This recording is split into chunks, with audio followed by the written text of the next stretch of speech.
നമുക്കൊന്ന് ശബരിമലയിലേക്ക് പോകണം. ശബരിമലയിൽ വലിയ ഭക്തജന തിരക്കാണ്. 74,103 പേരാണ് ഇന്നലെ മാത്രം ശബരിമലയിൽ ദർശനം തേടിയത്. ഇന്ന് വെർച്വൽ ക്യൂ വഴി ബുക്ക് ചെയ്തിരിക്കുന്നത് 70,000 പേരാണ്. തിരക്ക് കണക്കിലെടുത്ത് പമ്പയിലും സന്നിധാനത്തും അധികമായി പോലീസിനെ വിന്യസിക്കുകയും ചെയ്തിട്ടുണ്ട്. എന്തായാലും വൻ ഭക്തജന തിരക്കാണ് ശബരിമലയിലുള്ളത്. പക്ഷേ ദർശനം സുഗമമായി തന്നെ നടക്കുന്നു. 70,000 പേര് വെർച്വൽ ക്യൂവിൽ ബുക്ക് ചെയ്തു എന്ന് പറഞ്ഞാൽ ഇനി 10,000 പേരുടെ സ്പോട്ട് ബുക്കിംഗ് മാത്രമേ ഇന്നുള്ളൂ. മാത്രമല്ല 2 ആഴ്ചത്തേക്ക് വെർച്വൽ ക്യൂ പലരും ബുക്കിംഗുമാണ്. അതുകൊണ്ട് പ്രിയപ്പെട്ട പ്രേക്ഷകർ ശബരിമലയിൽ പോകാൻ ആഗ്രഹിക്കുന്നുണ്ടെങ്കിൽ നിങ്ങൾ വെർച്വൽ ക്യൂ തീർച്ചയായിട്ടും ബുക്ക് ചെയ്യുക. തിരക്കുണ്ട് എന്ന് പ്രത്യേകം ഓർമ്മിപ്പിക്കുന്നു. നമ്മുടെ പ്രവീൺ സന്നിധാനത്ത് തുടരുന്നുണ്ട്. നമുക്ക് പ്രവീണിലേക്കൊന്ന് പോയി വരാം. പ്രവീൺ, സ്വാമി ശരണം, വെരി ഗുഡ് മോർണിംഗ്. നല്ല തിരക്കാണല്ലേ? ഇന്നലെ 74,000-ലധികം ആളുകൾ ദർശനം നടത്തിയെന്ന് കേട്ടു. ഇന്നും ഒരുപക്ഷെ അത്രയും തന്നെ ആളുകൾ എത്തിയേക്കാനാണ് സാധ്യത. സുഗമമായി ദർശനം നടത്താൻ സാധിക്കുന്നുണ്ടോ? ഭക്തരെല്ലാം തൃപ്തരല്ലേ? സ്വാമി ശരണം, ഗുഡ് മോർണിംഗ് അരുൺ.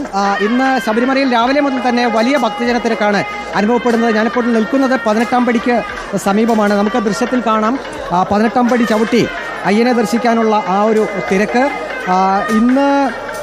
ഇന്നലെ മാത്രം ദർശനം നടത്തിയത് 74,103 പേരാണ്. സാധാരണ ഒരു ദിവസം വെർച്വൽ ക്യൂ വഴി ബുക്കിംഗ് 70,000 പേരാണ്.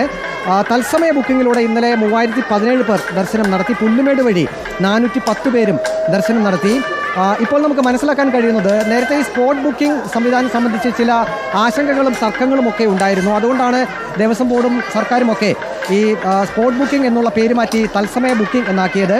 ഇന്നലത്തെ കണക്കെടുക്കുമ്പോൾ വെറും 3,017 പേർ മാത്രമാണ് തത്സമയ ബുക്കിങ്ങിലൂടെ എത്തിയത്. അതായത് ഭക്തരിൽ ചെറിയൊരു ആശങ്ക ഇപ്പോഴും ഉണ്ട്. എന്താണ് ഈ സ്പോട്ട് ബുക്കിംഗ്, അത് ഇപ്പോഴും ഉണ്ടോ, പേര് മാറ്റിയതുകൊണ്ട് വേറെ എന്തെല്ലാം കാര്യങ്ങൾ അതിൽ ചെയ്യണം തുടങ്ങിയ ആശങ്കകളൊക്കെ ഒരു പക്ഷേ ഭക്തർക്കുണ്ടായിരിക്കാം.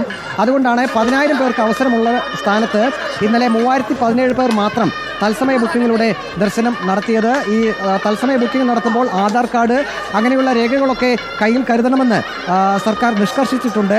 ഒരുപക്ഷെ അങ്ങനെയുള്ള നിബന്ധനകളൊക്കെ ഉള്ളതുകൊണ്ടായിരിക്കാം ഈ തത്സമയ ബുക്കിങ്ങിൻ്റെ എണ്ണം ഇന്നലെ കുറഞ്ഞിരിക്കുന്നത്. ഒരുപക്ഷെ വരും ദിവസങ്ങളിൽ ഈ 10,000 തത്സമയ ബുക്കിംഗ് എന്നുള്ളത് പൂർണ്ണമായിട്ടും ആ ഒരു സംഖ്യയിലേക്ക് എത്താനുള്ള സാധ്യതയുണ്ട്. ഇന്നും 70,000 പേരാണ് വെർച്വൽ ക്യൂ വഴി ബുക്ക് ചെയ്തിരിക്കുന്നത്. 10,000 പേർക്ക് തത്സമയ ബുക്കിങ്ങിലൂടെ അവസരമുണ്ട്. ഇന്ന് നമുക്കറിയാം എത്ര പേർ ഈ 10,000 തത്സമയ ബുക്കിങ്ങിൽ എത്ര പേർ ആ ഒരു അവസരം പ്രയോജനപ്പെടുത്തുമെന്ന്. ഇന്നേതായാലും പുലർച്ചെ മുതൽ തന്നെ വലിയ ഭക്തജന തിരക്കാണ് അനുഭവപ്പെടുന്നത്.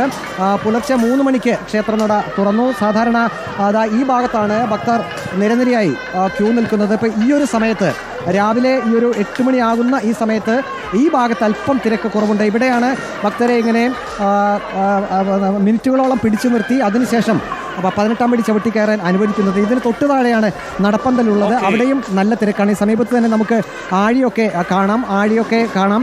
ഏതായാലും ഇപ്പോൾ അധിക പോലീസിനെ വിന്യസിച്ചിട്ടുണ്ട്. സാധാരണ ഡ്യൂട്ടിയിലുള്ള പോലീസുകാർക്ക് പുറമെ പമ്പയിലും ഒപ്പം തന്നെ സന്നിധാനത്തും അധിക പോലീസിനെ കൂടി വിന്യസിച്ചിട്ടുണ്ട്. പരമാവധി തിരക്ക് നിയന്ത്രിച്ച് സുഗമ ദർശനം അയ്യപ്പന്മാർക്ക് ആ ഒരു ലക്ഷ്യം വെച്ചുകൊണ്ടാണ് പോലീസ് ഇപ്പോൾ ഇവിടെ പ്രവർത്തിക്കുന്നത്. ഒപ്പം തന്നെ ദേവസ്വം ബോർഡും ചുക്കുവെള്ളം ഒപ്പം തന്നെ ലഘുഭക്ഷണം എന്നിവ നടപ്പന്തൽ ഉൾപ്പെടെ എല്ലാ സ്ഥലങ്ങളിലും ഭക്തർക്ക് ഇപ്പോൾ തന്നെ വിതരണം ചെയ്യുന്നുണ്ട്. അരുൺ.